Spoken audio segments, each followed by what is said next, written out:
విశ్వాసము లేని దుష్ట హృదయము మీలో ఎవరి అందరినో ఒకవేళ ఉండునేమో అని జాగ్రత్తగా చూసుకోమంటున్నాడు. దేవుడు నామానికి మహిమ కలుగును గాక.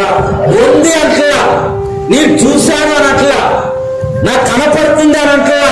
సహోదరులారా, జీవము గల దేవుడు విడిచిపోనట్టి విశ్వాసము లేని దుష్ట హృదయము, అవిశ్వాసులు విశ్వాసం చెడగొడుతున్నారు దినాలు ఈ దినాలు.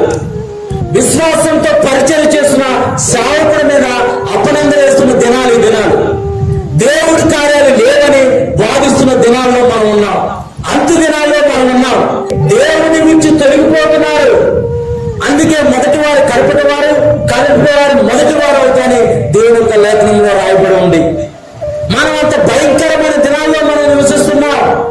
ఇలాంటి భయంకరమైన దినాల్లో మనం నివసిస్తుంటే మనం ఎలాంటి భక్తి చేయాలి, ఎలాంటి భక్తి చేస్తే దేవుడు మనం మెచ్చుకుంటాడు, ఎలాంటి భక్తి చేస్తే మనం దేవుని యొక్క ఆశీర్వాదాలు పొందుకుంటాము, ఎలాంటి భక్తి చేస్తే దేవుడు మనం నిలకడగా ఉంటాము, మనం పరిశీలన చేసుకోవాల్సిన వారిగా మనం ఉన్నాం ఈ రాత్రి కాల సమయంలో. దేవుని నామానికి మహిమ కలుగును గాక. అంత భయంకరమైన దినాల్లో మనం నిలకడగలిగిన భక్తి మనం చేయాలి. మనం యథార్థంగా దేవుని మీద ఆధారపడాలి. ఇక్కడ జీవం గల దేవుణ్ణి విడిచిపోయేట్టు విశ్వాసం లేని దుష్ట హృదయం గలవారు ఉంటున్నారంట.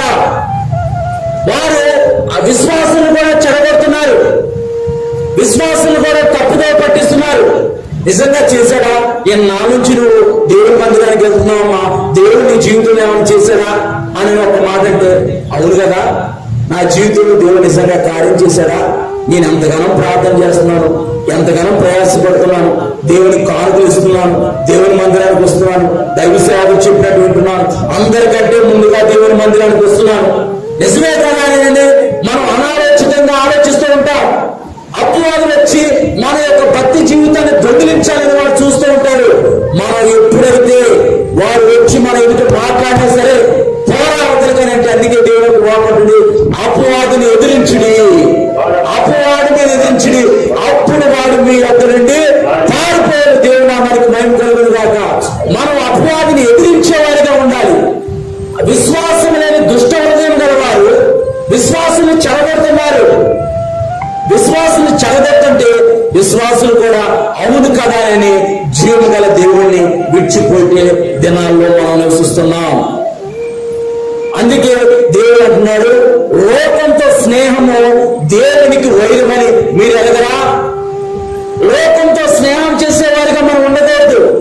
నేత్రాశ, శరీరాశ, జీవపు నమ్మకం కలిగి మనం జీవించేవారిగా ఉండకుండా దేవుని యొక్క పరిశుద్ధతను ధరించుకొని దేవునిలో దినదినము వదిలుతూ ఆయన యొక్క రాకడ కొరకు మనం ఎదురు చూసి ఆ గొర్రె పిల్ల వివాహ మహోత్సవంలో మనందరం ఉండాలని దేవాది దేవుడు కోరిక ఉంది, దేవాది దేవుడు ఆకాంక్ష ఉంది.